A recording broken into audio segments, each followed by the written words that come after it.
bienvenue sur ma chaîne et bienvenue dans cette nouvelle vidéo. Alors aujourd'hui ça va être une vidéo récapitulative des trades que j'ai partagés la dernière fois. On va voir si les trades ont fini en perte, en gain ou bien si j'ai dû les manager, si oui comment.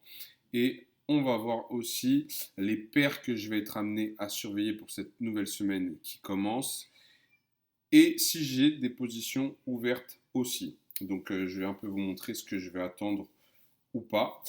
Donc voilà, ça sera un récapitulatif de la semaine du 19 mai au 23 mai. Donc sans plus tarder, on va commencer avec la première paire que j'avais partagée, donc le Nasdaq.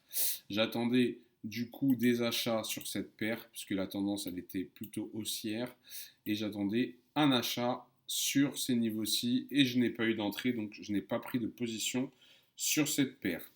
Euro NZD, j'attendais potentiellement des ventes sur ces niveaux-là.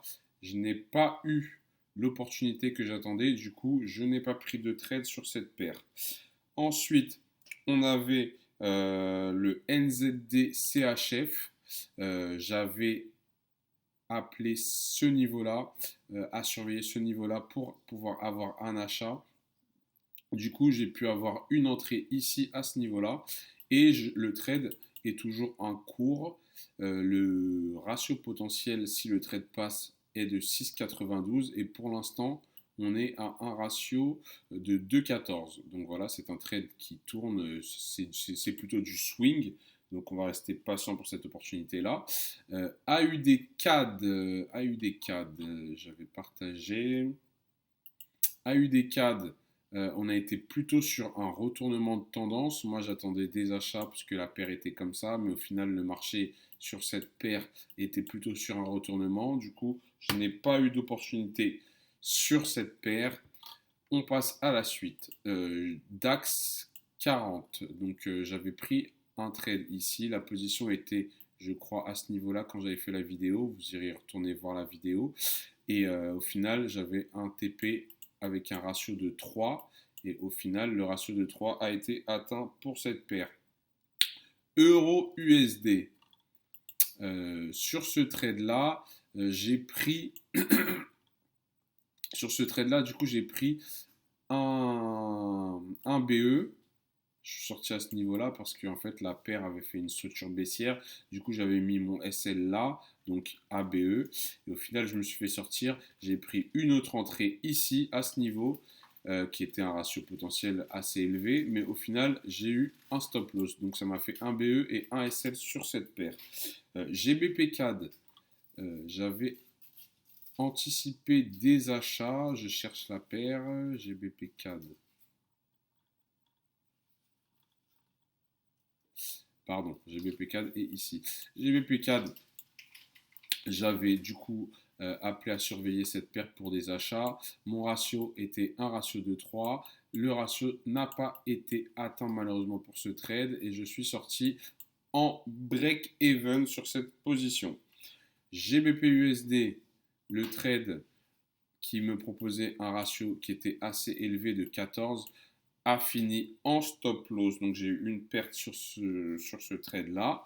GBP NZD, donc vous irez voir la vidéo, mais j'avais un TP qui se situe à ce niveau-là avec un ratio exactement de 14.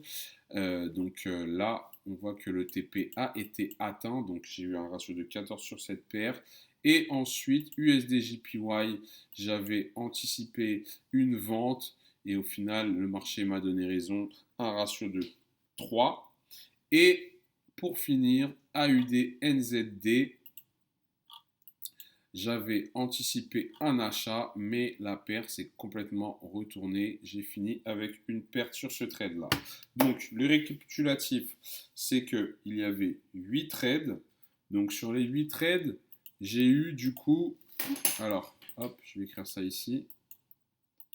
Alors, il y avait 8 trades. Il y a eu un trade qui s'est rajouté du coup sur GBP USD où j'ai eu une perte dans la semaine, donc 8 trades en tout. Sur la dernière vidéo, on était à 7, mais il y a eu ce trade sur GBP USD, donc ça faisait un total de 8 trades. Donc 2 BE, 3 stop loss, 3 TP. Donc pour les TP, c'était plus 14R plus 3R plus 3R égale plus 20R. Donc ça, c'est en brut. Donc 20R moins 3 SL, on est exactement en net à plus 17R. Donc voilà, on voit que malgré les pertes que j'ai pu avoir, j'ai quand même réussi à finir profitable sur cette semaine. Sachant que sur l'ensemble du mois de mai, je suis à plus 48R au total. Ce qui fait avec mon risque un total de 4,8%. Pour une personne qui prendrait le double de mon risque, à savoir 0,20%, ce serait un total de pratiquement 9%. Donc voilà, on va passer à la suite. Donc du coup, pour cette semaine qui arrive, alors GBP USD, je vais surveiller principalement des achats, la tendance est haussière. Je rappelle que mon concept se base sur du suivi de tendance. Je vais chercher à suivre simplement la tendance qui se dessine. Donc là, on voit clairement que la tendance est haussière. Donc je vais potentiellement attendre des achats vers ces niveaux-ci. Donc Euro GBP, je vais attendre principalement des ventes sur ce niveau-là ou bien sur ces niveaux-là.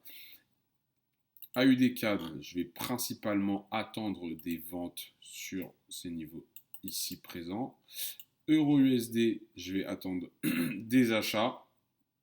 Pareil, la tendance est haussière, donc je vais attendre principalement des achats.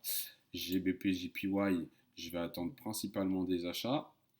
GBP-CHF, je vais attendre principalement des achats.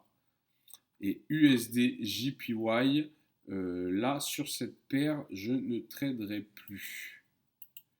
USD-CHF, je vais chercher aussi des ventes.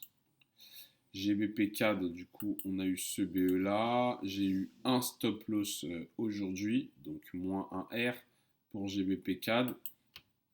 Mais malgré ce range qui commence à se décider, je vais quand même attendre des achats pour cette paire. AUD-NZD, je vais principalement attendre des ventes. GBP-NZD, du coup, il y a eu ce trade là qui s'était coupé, je vais l'enlever.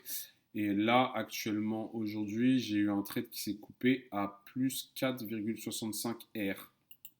GBP Aude, j'ai eu un trade qui s'est coupé à plus 3 R. Mais je vais principalement attendre des achats. La même chose pour GBP NZD pour l'instant. NZD CHF, donc le trade en cours tout à l'heure que j'ai évoqué. Donc il est toujours en cours. Donc l'objectif va être d'aller chercher ce plus haut. USD CAD, je vais attendre principalement des ventes. Donc voilà un peu pour le récapitulatif de ce que je vais attendre pour cette semaine. Encore une fois, je le répète, je me base sur un concept qui est simple. Ma méthode se base simplement sur du suivi de tendance. Donc le marché, il est soit en tendance baissière, soit en tendance haussière, ou soit le marché, il est en range, il n'y a pas de tendance. Tout simplement. Je ne vais pas chercher à faire compliqué. Je vais chercher à me placer quand le marché il montre une tendance baissière et me chercher à me placer à l'achat si le marché montre une tendance haussière. Je ne réinvente pas la roue, c'est un concept qui existe depuis des années. Notamment, vous pouvez faire vos recherches sur la théorie de Dow. Qu'est-ce que c'est? C'est un concept qui existe depuis déjà très longtemps. Il y a de nombreux traders qui ont fait de l'argent avec ce concept et d'autres qui continuent encore à le faire. Encore une fois, toutes les stratégies peuvent fonctionner. Là, le secret, c'est d'avoir un plan, le respecter, être mécanique et le respecter tous les jours. Voilà, tout simplement. Donc voilà pour cette vidéo. J'espère que cette vidéo, elle a pu t'aider à y voir plus clair et à voir ce que c'est le quotidien d'un trader. Voilà, il n'y a pas de stratégie qui fonctionne à 100%. Il y a des pertes, il y a des gains. Le tout est que lorsque tu perds peu et lorsque tu gagnes, tes gains sont plus élevés que tes pertes. Une fois que tu as réussi à comprendre ce concept et que ta stratégie te présente un avantage au niveau de ta prise de position, mais aussi au niveau de ton ratio risque-récompense, eh ben, tu seras rentable tout simplement. Voilà, c'est la fin de cette vidéo. Je te dis à bientôt pour une nouvelle vidéo. Ciao, ciao.